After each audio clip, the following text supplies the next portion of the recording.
In the heart of Texas, two dudes making noise, talking about pro wrestling on the podcast. Big up boys, big money guys, we be throwing down the rhymes, keeping it live, representing the Lone Star State every damn time. We got Stone Cold Stunners and the Rocks, people's elbows, watching WrestleMania on our TVs, not the Soulfries, fucking Royal Rumble. Whoa, what is up, everybody? Welcome to the Ring Rundown. I am your host, Dropkick Zombie, and with me today is my boy SP, my co-host, my friend, the seducer slash producer. What's up, brother? What's up, Dropkick Zombie? This your boy SP coming to you live on the Ring Rundown, man. Just been watching a lot of wrestling lately, trying to catch up, catch the ins and outs, what's going on behind the scenes. You know what I'm saying? Yeah, I know exactly, brother. What's been embarrassing about me, though, and that's why I can't wait till our first topic happens, is I have to watch my rest because I don't have cable TV or any of those really expensive premium YouTube TV or whatnot. So I always have to wait until the next day, and I probably shouldn't be admitting this, but I have to watch Raw and AEW the next day, on a sketchy site or whatnot. I could probably watch it on Hulu, but the thing is, I don't like it. They cut out a lot of stuff on Hulu. I don't know if you noticed. It goes from 3 hours to 1.5 hours. So I'm not really interested in that. I like to get everything. But yeah, man, I did see that match with Dustin Rhodes, and who was it? Who did he? Crap, I forgot who he wrestled. He wrestled Christian Cage on I believe it was last week's episode. I did. You told me to go back and watch that, and I did, bruh. Dustin still has it, dude. That dude did. Yeah, no, I mean, don't get me wrong. He still got it, but some of the moves just seemed like he was kind of a little just worn out on it. Looked like he was trying to do a dive through the second and top rope, and it looked like he was just kind of pacing and executing the move. So I don't know if you saw that, but I did. He's just got some. I definitely saw that spot, but I don't know. I guess I saw it through a different lens. It looked like he was doing good to me, but probably if I go back and watch it, I'll notice exactly what you're saying. Yeah, I mean, you can tell he's just it's getting close to him to hang it up. I mean, he's got some serious bags underneath his eyes. Still love the guy. Still think he's a great performer, but he's a fellow Austinite, bro. You got He's a fellow Austinite. Oh yeah, no, definitely. But yeah, man, the son of the American Dream, Dusty Rhodes. I mean, when it comes to that, I still think he has a little bit in the tank, but maybe, he's probably doing all this stuff, this high work rate matches, because I guess he might be trying to prove himself that, hey, I can still do this. I'm not, old and over the hill, which could be what we're seeing right before our eyes here, especially showing in that Christian Cage match. The dude does a sunset flip power bomb. I don't know if you noticed that. Oh yeah. His version of Canadian Destroyer, man. Yeah, no, he executes it perfectly, but just he knows he's getting down to the end of his time in a in-ring career, and he's even mentioned that as well too. But yeah, no, as long as he's able to still keep going, I'm definitely going to tune in to see him wrestle whoever it is that he's going against. And the fact that he had a last-minute bout with Swerve Strickland at this last AEW pay-per-view, I think it was World's End that they just had last month. The fact that he was on it last minute to go out and perform, man, definitely says something. Yeah, speaking of Swerve Strickland, that dude's on a whole nother level from what he was in WWE, bro. I think that was the best decision was for him not to opt to go back to WWE, bro. That dude is a bona fide star. The way he makes his entrances, the moves he does, his work rate, he's a total package. I'm ready to see that dude as AEW champion. Oh, it's definitely going to come here. Don't know if it's going to be this year or next, but he's definitely the way he's going now, man. Especially with him and Prince Nana, he's coming out here doing his dance, his little. Yeah, it's his dance. It's added to it exponentially amount. And Prince Nana, he's taking it and he's just go out there doing his thing, man. And it's definitely getting a big crowd pop reaction whenever he my does it. but my question to you though, do you think he really needs the Mongol embassy? Um, Swerve, in regards to the Mogul Embassy, Mogul embassy. There we go. I'm I sorry. don't know if he, yeah, I don't know if he necessarily needs them, but it definitely adds more to his character. I think if Swerve to, go back to just being Swerve with Prince Nana doing his thing, and then Prince Nana, managing the Mogul Embassy, just kind of keep those two separate, I think would work as well too.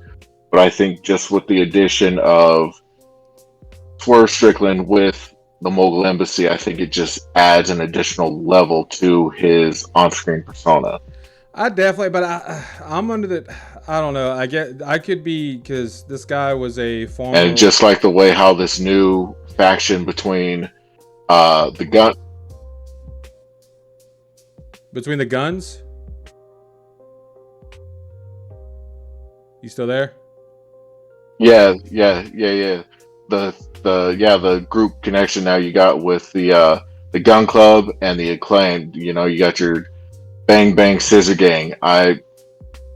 I like it, but I've never been a gun club fan. To me personally, the three of them, they're great wrestlers, but their promos on the mic, I've never been a fan of. I don't like hearing them talk. I think they just sound really whiny to me. That's just, my personal opinion. Now, back on the okay. Well, I'll go from that. When it comes to the gun club, I've never really paid attention to their in-ring, like their mic skills. But I'll tell you what is pretty fresh is that entrance they do with that 50 Cent Mini Men. I think that suits them very well. I think that helped them out a lot. I think they have a badass entrance. Oh, the fact that the camera circles around them and they're each looking at the camera, doing either saying something or It giving helps. looks. I'm sorry, it helps out a lot, dude. I like it, and I love the entrance music. I think it suits them. But like you said, like I don't really feel them all the way. I don't know. I think they need to find something else, like some better, gimmick or something. Personally, and maybe because I can't really speak on their mic skill because I haven't really paid attention to it that well. But you could be onto something there. I mean, I think they could be, or I mean, I don't know. I really don't have an opinion on them, to be honest. I did like that entrance though. But like you said, it is simple. The camera just going around them like, they're models or whatnot. But I thought it was cool. But I mean, it doesn't take much to make me happy. I don't know if people, that's why I'm terrible at doing reviews. right. No, I feel, definitely the camera going around, circling them, when they come out, that I will agree with you on that adds something to it. But just when I've heard them talk on the microphone, it just doesn't do anything for me. Now, the great thing about promo skills, especially when Dusty Rhodes was still alive, is he would always tell you great job on your promo, and he did that to boost their confidence. And what would happen is they would go home and work out and deliver a fire promo, and there he would actually give them their due props. Like, oh my god, that promo was amazing. Yes, that's exactly what I want to hear from you. So Dusty Rhodes was, yes, compliment them, say they did a good job on their promo, even though it sucks. That gives them the confidence to go home and prepare a better promo than what they just delivered. Yeah, you always got to be working on your promo and your mic skills. It'll kind of like I guess from his point of view, it would light a fire underneath him to kind of like, oh, I'm doing good. Let me keep going. Right. Let me work harder. But back on the Mogul Embassy, I definitely think you got to get Brian Cage out of there. I'm sorry, he just doesn't fit. It feels like he was just tacked on there just because we ain't got nothing else for you. And I could be maybe like a little biased because he is a Wrestle Circus alumni, but I want to see him push to the max, bro, because he's got to be getting up there. That dude he's been to so many different promotions, and I've seen him pop up everywhere, and he never really gets his due. I guess maybe in Lucha Underground he got his due just a little bit, but I want to see that guy holding, you know, like AEW gold. You know what I'm saying? I think his work rate is insane. He looks great. He's like 2% body fat, and not just that, but he's big and he can move. And just going back from Wrestle Circus and from Lucha Underground, his mic skills are copeable. I really want to see this guy. You know what I'm saying? I think they need to get him out of that Mongol embassy and start like pushing him. I do think like the comic book character gear. Oh yeah, no, like definitely. I do think like that comic book character gear. That's something he always like. I remember in NXT, he would dress like Wolverine. I do think he needs to drop that a little bit. Like, I think that's a little corny, in my opinion. Some people may disagree. I mean, I could see how it kind of, you know, comes off corny, but also, again, at the same time, when you just want to go out there and be yourself and be who you are. And if that's, you know, you're a gamer, you're a comic book nerd, you're going to want to incorporate that into your gear because that's part of your personality. Now, I will agree with you. Yes, I do think he kind of needs to step away from the Mogul Embassy aspect and get him into matches with, you know, a Luchasaurus. Oh, I mean, Kill Switch. Miro. Get him in matches with Miro, Samoa Joe, Lance Archer. Need to bring back Lance Archer back, you know, and just get these guys into better programming, you know, start, you know, do matches against Wardlow. Need to make it more some big guys. I want to see some big meat slapping together. Exactly. Like definitely need to have meaty guys just slapping. Right, just a whole bunch of man meat matches going on. You know, just the big bulky. Bring the you meat. know, it doesn't even have to be right. Exactly. But you know, if he does break away, they're probably just going to put him in a match against Orange Cassidy and make him take the pinfall. But that's remained to be seen. That's just pure speculation. Right. But like, okay, now, so on to our first topic here. I have it up right here. So, WWE to Netflix, man. I'm excited about this. I don't know about you. What do you think? I think it's definitely going to attract an additional wider audience, which I think is what they did. What their motive behind going to Netflix is to expand their viewership. And going to Netflix is one of the largest streaming services in America right now. However, the only downfall that I see about this, and this is something that I read a report, or actually listened to a report on earlier today, was that when WWE does make the jump to Netflix in January 2025, everybody outside of the US is going to be losing the WWE network. So that's going to take a lot of content away from everybody outside of the continental US. Yeah, I know. I'm sorry to cut you off, but I think I read that like in other countries, the WWE network is still going. Is that correct? For now, yes, it's still going, but once it jumps over to Netflix in January, anybody not in the US is going to lose the WWE network. So the question now is what's going to happen to all that archival footage? I mean, you have AWA Wrestling, WCW, Mid-Atlantic, ECW. What's going to happen with all that archive stuff? Is that going to be making the jump to Netflix as well too? I didn't think about that. WCW. I love going back and watching all the old Nitros. Did they mention about WCW? No. It was just WWE Network just making the jump, and that's the question that is going to be coming up: is what's going to happen with all that archival stuff? Oh yeah. Because I mean, you got. I didn't think about that. You know, you got the early. Yeah, I mean, you got your early WrestleManias, your early Royal Rumbles, your Survivor Series. You got your WCWs. I mean, your Great American Bash. You know, I used to love watch everything. Old episodes of Nitro, like when before it went to Peacock, because I don't really fool around with Peacock. When it was WWE Network, one of my favorite things to do when I was bored was to go back and watch old Nitro episodes and stuff like that, and old ECW episodes and stuff like the fan cam and all that. I used to love going back and watch all that stuff. And that would suck if we lose definitely. all that. I didn't think about that. Yeah, like I said, but as far as for everybody here in the States, we'll still have access to the WWE Network. Now, granted, I don't have the WWE Network because I got Peacock, so I could pretty much just go through there and watch anything that I want. So the WWE Network is still going here in the States. I didn't know that. I just switched over to Peacock. I thought it was done.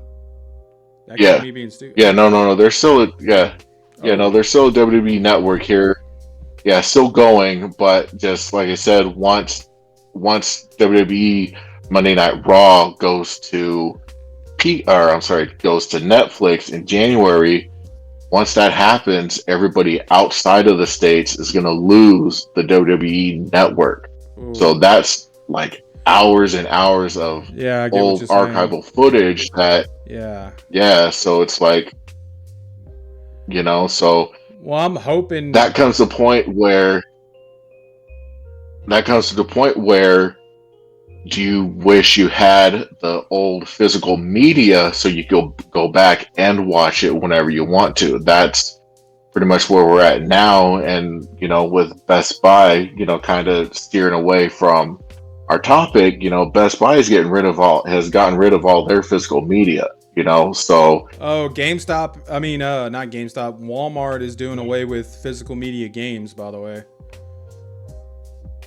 And so that's where that's where you got to kind of wonder, like, is it worth keeping all the streaming services? Because obviously, as you know, streaming service, they constantly add, take away, shows and stuff like that. It happens what happens if you're bored? It happens in video games all the time too. Like licenses run out. Like just not to deviate from what we're talking about, but an example of that where, because if you haven't noticed, I'm a big proprietary of physical media. I love physical media. I love preserving, especially on the video game side of things.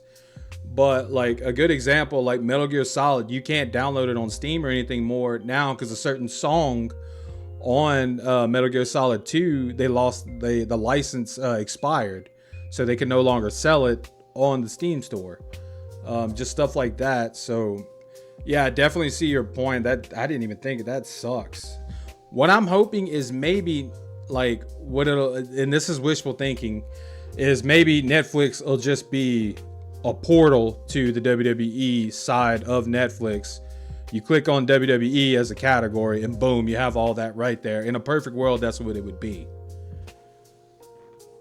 Right. Then I think that's what a lot of people are going to be hoping for once, Netflix once Netflix acquires the rights to Monday Night Raw. Now, this is just strictly Monday Night Raw that's going to be live streamed every Monday night on Netflix. So, and I believe they're going to be doing it commercial free. I haven't heard anything else about that aspect yet. But now, because like what I was telling you the other day. Go ahead. When it comes to the commercial, all I was going to say is, when it comes to the commercial thing, Netflix has ads built into it, so I guarantee, because I got the cheap Netflix, the $9.99 a month, and I have to watch ads. So I guarantee that's what they mean by commercial free. If you have the premium tier ad-free version of Netflix, you won't have to watch commercials, but I'm still going to have to. So I guess that's what they mean, because, yeah, like I said, Netflix has ads built into it already. I get what you're saying. It's just like all the other streaming services. If you just go with the basic, you got to deal with all the ads and everything like that. But here's the thing, though. I feel like with as much money as these streaming services are making, they don't constantly need to increase the prices of their subscriptions. That's just how I feel. Granted, I believe Netflix is the worst, losing money quarterly, but yet here they are pumping out all this money to make these, Netflix exclusive shows, movies, stuff like that. So Well, no, I like, think it's kind of a catch-22. well, no, this is actually the best move for Netflix because I'm not gonna lie to you, Netflix compared to like Max and Apple TV, bruh, they are crap. Like, there's I don't know if you've really browsed Netflix very much, but it's mostly movies that were in TV shows that were on Max, but then left Max and just they're like, oh, we'll sell it to Netflix. Or it's foreign films, foreign movies, which some of that is good, but some of it's like kind of cringy. It's not what it used to be. Ever since, Disney started their own streaming platform, they took Marvel and most of those other big name IPs like Star Wars and Marvel. It's been terrible. Netflix, I could never find anything to watch on there unless it's one of their homegrown originals like Stranger Things or stuff like that. But very seldomly am I watching Netflix. I'm usually on Max or even Apple TV. I just got that. Their quality of the shows that they have on there is leagues beyond Netflix at this point. So this is a very good move for them because dang well they're going to get a lot of subscriptions for people that just want to watch Raw and SmackDown. Oh yeah, no, definitely. It's definitely, like I said, a good move for WWE and for Netflix. And I believe the deal, what I heard was it's only for 10 years going forward, and then Netflix has the option to increase it an additional 5 or 10 years after that. Yeah, so I mean, and it's not just Raw from what I read, it's also pretty much everything. All of their live shows will be all on Netflix, correct? From my understanding, it's just Monday Night Raw. I read, and this, now I'll take it as a grain of salt, but I read that it was NXT, that it was SmackDown, everything was going to be on there. I'm not 100% sure, but I believe I read that. And if that's the case, like, why I like it, because that's better for me, so I don't have to go and watch it on a sketchy site no more. I'm already subscribed to Netflix, So, yeah. Right. But yeah, no, like I said, I've got to do Monday Night Raw the day after through Hulu, and like I was saying, that you miss out on at least an hour's worth of programming because you got to figure that all the other time is for commercials and stuff like that. So you lose, like I said, you lose about an hour if you watch it next day on Hulu, and it hasn't.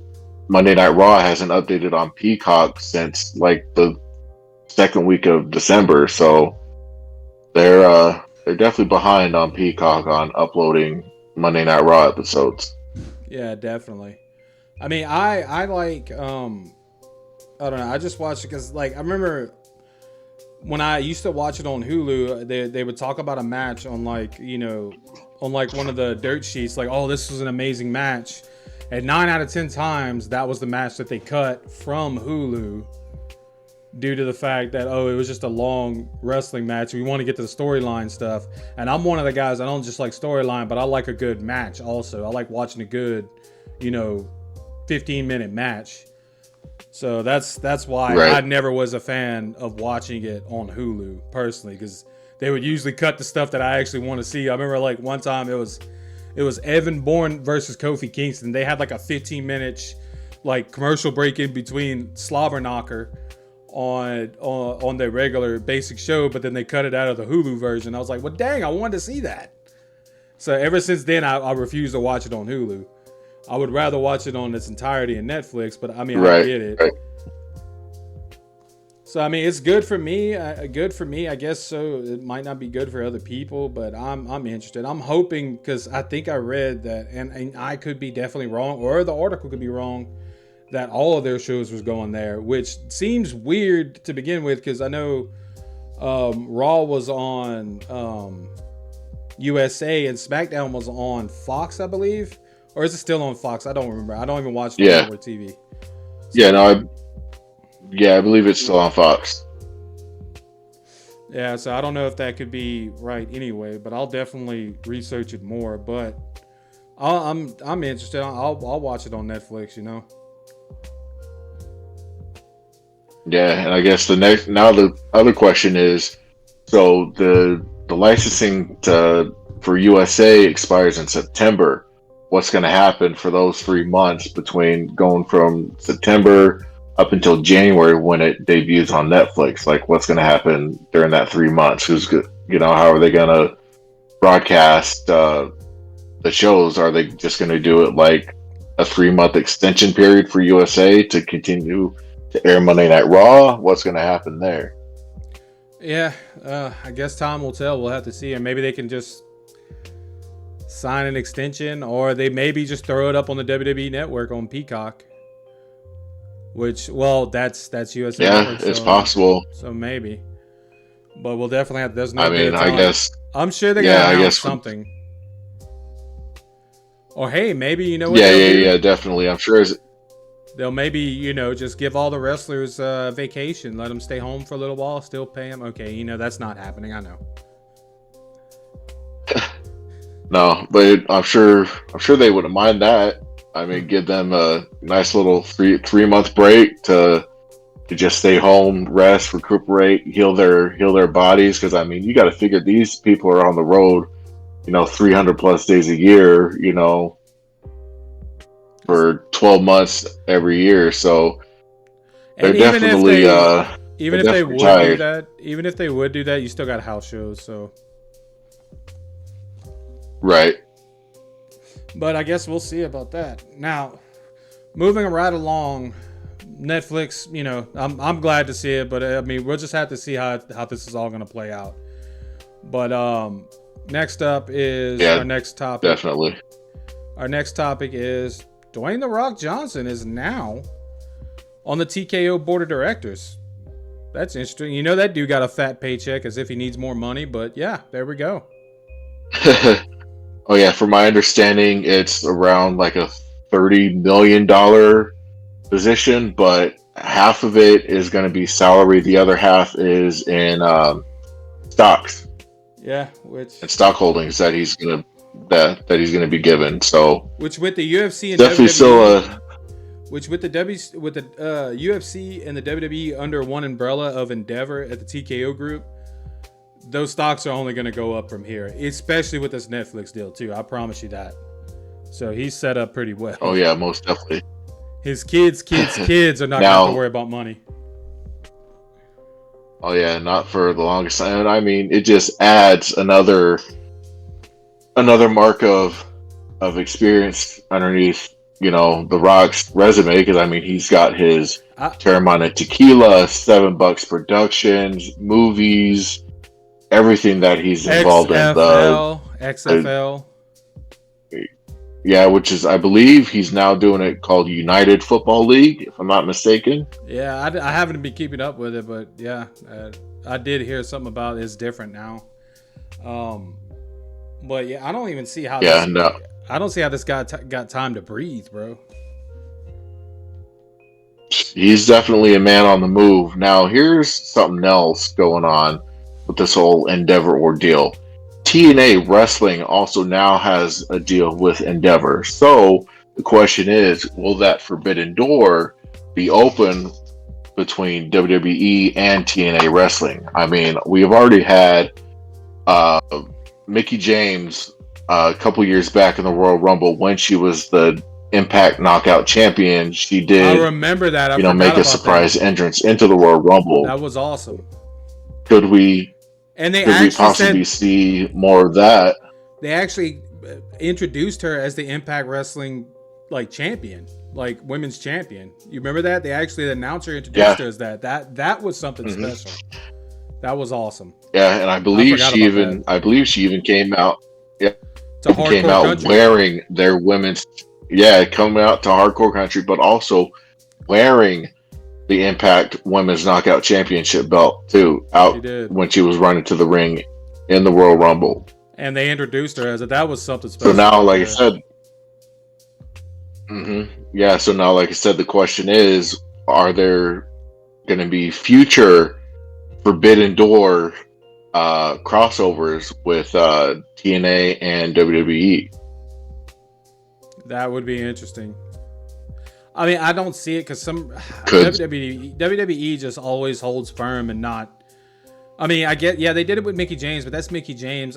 I don't know. Maybe. I would like to see it. I wish. Yeah, they would, I mean, and I wish they would get in the mix with NJPW, TNA, and in AEW, how they all kind of sometimes just like exchange wrestlers. I wish WWE. That's something I always wish they would get in the mix of that too. yeah, well, and that's what I said is that kind of made that possibility for future with the inclusion of Mickey James in the Women's Royal Rumble a few years ago, and with the fact that you got the Royal Rumble this Saturday, could there possibly be surprise entrants from TNA Wrestling into the Royal Rumble? Because from what I've heard, there's only 6 women named so far for the Royal Rumble. That means you've got 24 open spots. Now, is this going to be returns? Is it going to be surprise entrants? Is from former WWE superstars, or if you want to call them divas, however you want to refer to them as? Will we see any returns or even debuts? Speaking of the Royal Rumble, I'm gonna switch it up here. From here to Cody Rhodes. Oh wait, no, lack thereof. Let's go with Gunther. What do you think his shot at the Royal Rumble is? I think he's got a very good shot at winning the Royal Rumble. I mean, have you seen the dude wrestle? This dude is a beast. Bruh, I mean, I know there's been talks. Not trying to sound like a There's been hipster. talks. I'm not trying to sound like a hipster. I've seen this dude wrestle in a gymnasium against what's that dude's name? PCO. I seen him wrestle PCO in a high school gymnasium before he made it to WWE. And this dude hits hard, bro. You should have seen PCO's chest after this match. It was black and blue. But the dude's a machine, bro. I can imagine. The dude's Oh yeah, I mean, and the fact that when he first debuted on the main believable. roster, he's believable. yeah, no, definitely, and yeah, because if you remember when he first debuted on the main roster from NXT, I believe UK, he definitely had more weight on him than what he has now, and that dude just went and hit the gym and bulked up, and this dude is a monster right now, and he brought legitimacy back to the Intercontinental Championship. I'll tell you that much. He brought some legitimacy back to the championship. Oh, definitely. And what I would love to see, and I know a lot of people have said this, is Gunther versus Brock Lesnar. Oh yeah, that would be interesting. I want to see. And I believe that was talked for a while. For a match to happen at WrestleMania 40. The thing is, okay, I'm sorry. Yeah, I remember there was talk with that, but I do want to see that. But the thing is, okay, we need to push him up to the title picture, but we want to keep him strong. So Brock Lesnar or whatnot, yeah.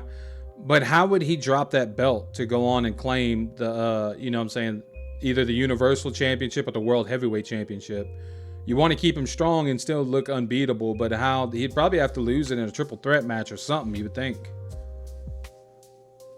Yeah, it definitely would have to be a triple threat match, or you would have to make his opponent someone believable who could actually beat him for the Intercontinental title, which is something that WWE has had an issue with ever since they put both belts on not Brock Lesnar, but Roman Reigns. Yeah.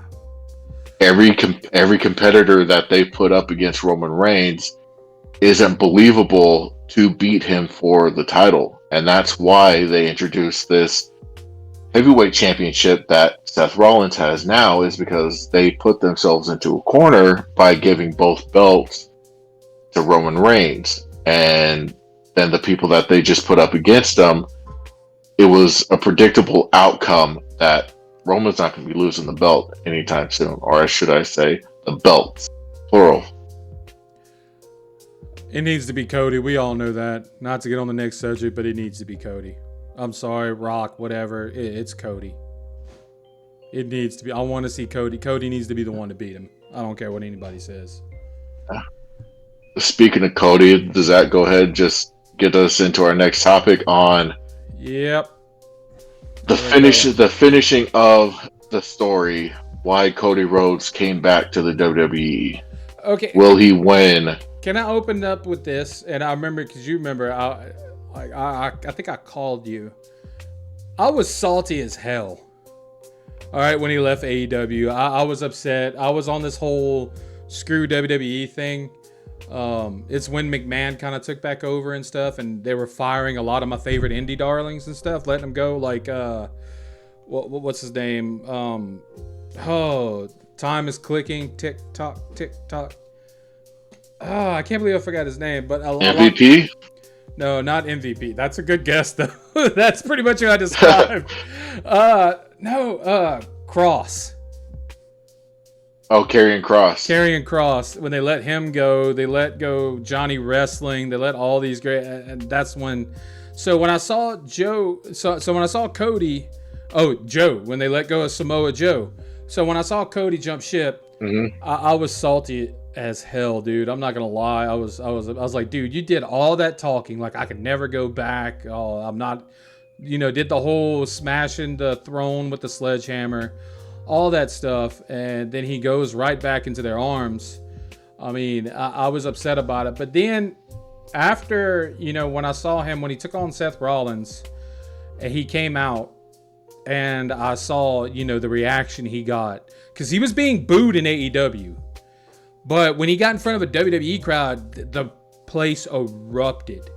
And when I saw that, and then afterward, when they had the media scrum and he talked and I heard him, what he had to say, I was like, okay, I get it now. This is where you belong, bro. You know what I'm saying?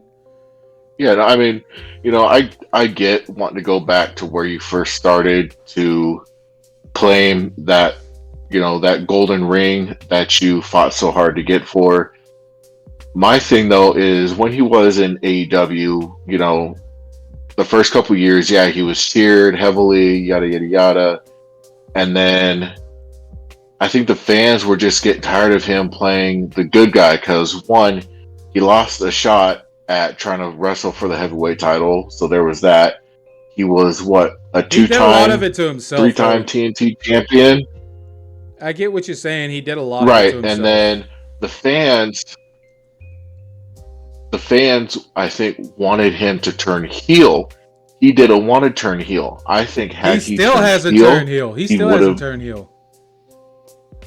The dude I think had he turned heel in AEW, I think had he turned heel in AEW, I think he would get the reaction that he was wanting to get prior to him leaving AEW.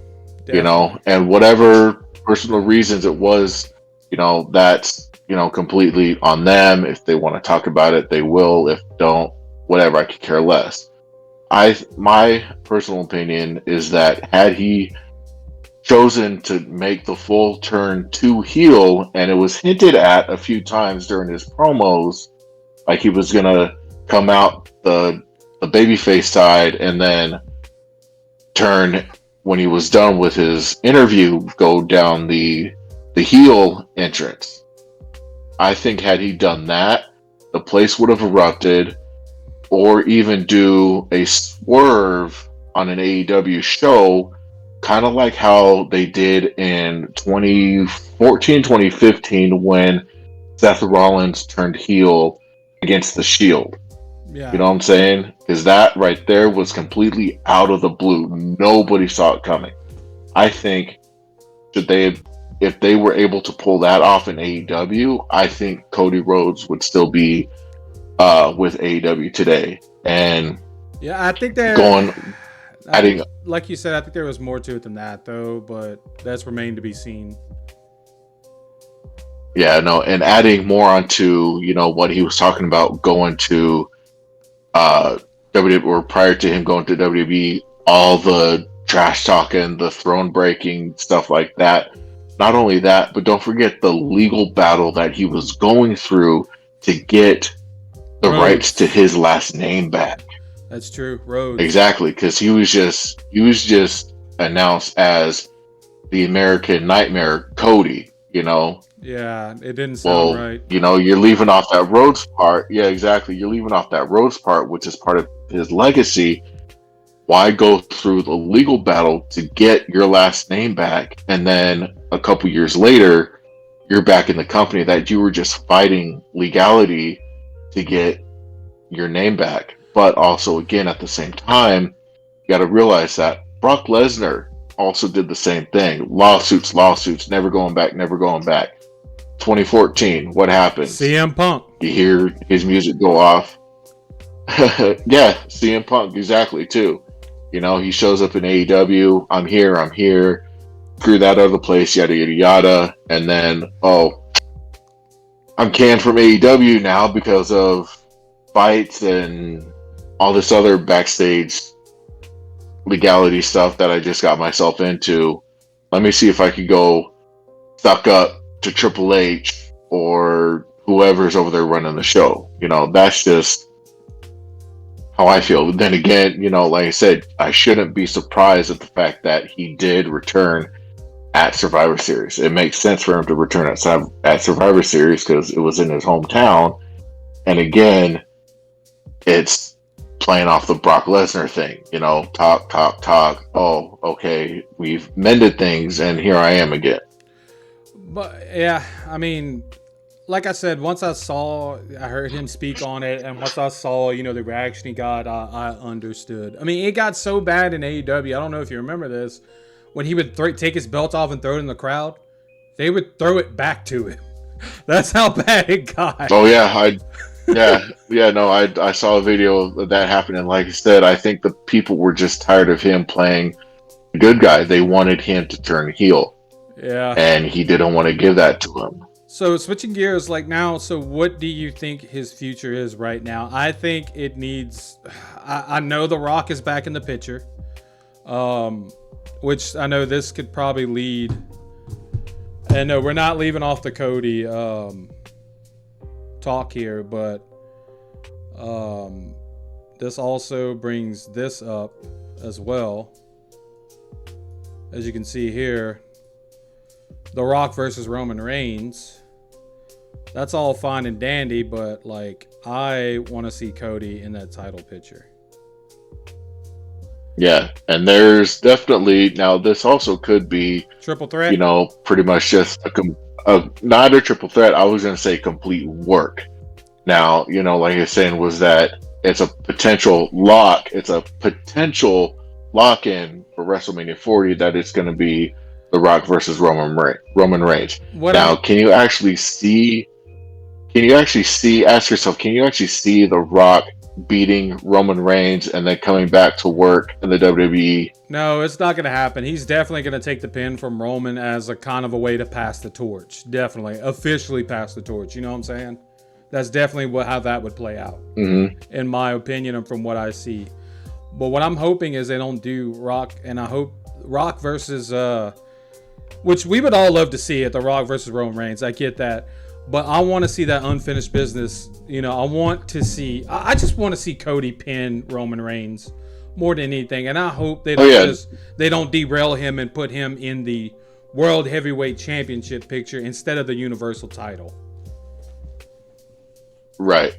No, I think the route to go would be to put Cody against Roman Reigns for the Universal titles or whatever. I can't remember who has which belt it is that they're calling Roman Reigns or which one that they're calling Seth Rollins has. I think the route to go would be, yes, having Cody Rhodes beat Roman Reigns for the titles. Now the question is, if it doesn't happen at WrestleMania, will it happen this year? Okay, so what's that? What else they could do? What's that? That pay-per-view right before WrestleMania. I know it used to be Roadblock. What is it now? They've got Elimination Chamber coming up. That's going to be down in Australia. But not 100% sure if they'll have one after that. They usually, it's been a while. I know they used to have Roadblock, but I don't think they've done Roadblock in a few years. yeah, it was like Roadblock or Payback or something like that that they would have between um, their February Elimination pay per view and then WrestleMania one more. There's a chance that they may still be doing that pay per view, or they may just have Elimination Chamber be the final pay per view before WrestleMania. So maybe we So can the have. question is, So we can maybe have Cody beat. No, screw that. Maybe we can have The Rock and no, that's both Mania matches. So I don't know. Go ahead. What you were saying? so if my thinking is if Cody doesn't win the Royal Rumble this year, Nobody wins it twice have in a him row compete. these days. Nobody wins it twice in a row. Nobody has since 1998. So I Yeah. think Stone Cold Steve Stone Austin was Cold, the that's last what I one was to about to win say. back to back. That's what I was about to say. But no, my thinking is for Elimination Chamber, if Cody Rhodes is not the one to win the Royal Rumble, put him in an Elimination Chamber match to determine who's going to face Roman Reigns at WrestleMania. And whoever wins Because the Royal as of Rumble, now, whoever wins the Royal Rumble face who has the world? I forgot who has the world heavyweight title right now. so it's Seth Rollins right Seth now. So I don't Rollins. know if you saw Monday Night Raw. So the Royal Rumble Yeah, can so Monday Night decide. Raw.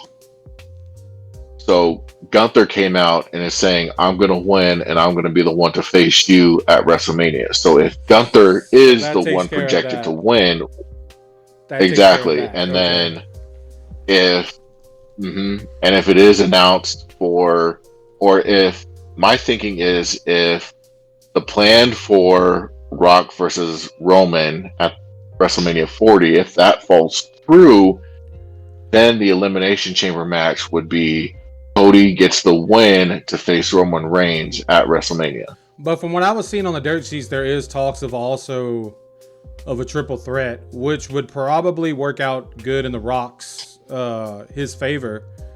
That would probably work in the Rock's favor because like he is getting old and he wouldn't have to keep up with as much of the work rate. He can leave a lot more of it to Cody and Roman, you know, which would be a good idea. Right.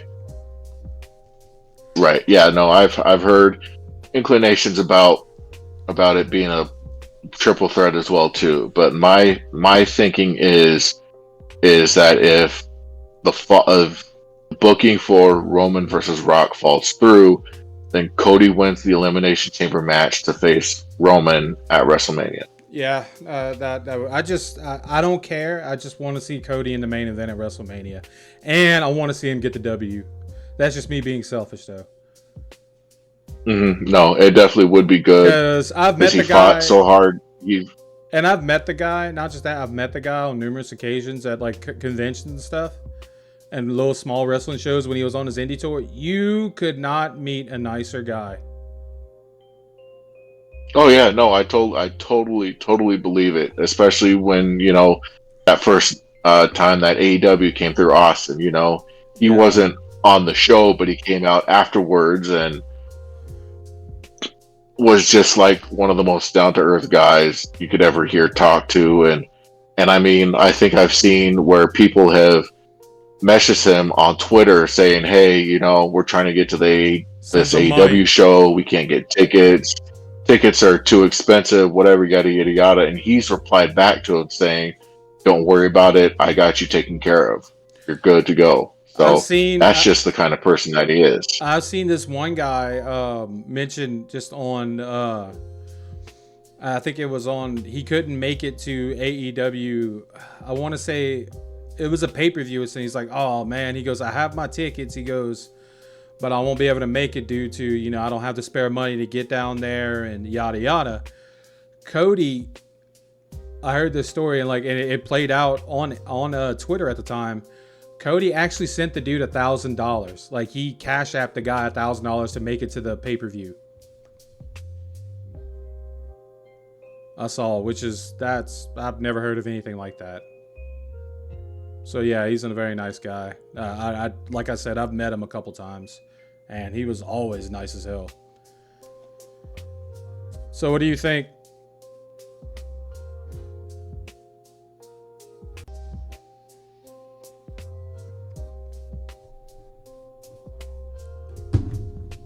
You're kind of cutting in and out there.